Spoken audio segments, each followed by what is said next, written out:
So let's establish that you're sick. So you're sick, and we know how you got sick. Now what you're asking me is how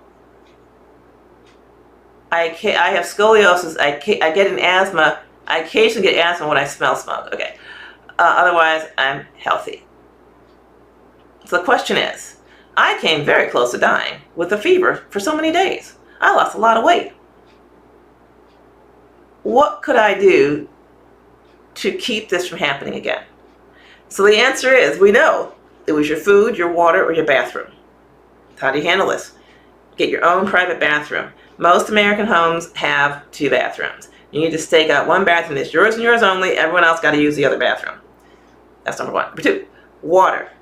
Get a tabletop distiller, distill all of your water, drink only distilled water, cook with distilled water, then if you leave the house, carry your own purified water. Number 3, food. Eat cooked food and make sure you bring it at least to 200 degrees at some point to kill the bacteria before you eat it, and eat it promptly.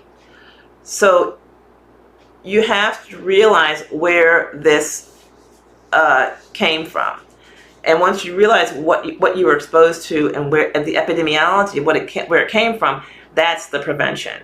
So this is not a case for ivermectin. This is not a case for turpentine, blah, blah, blah, in terms of prevention.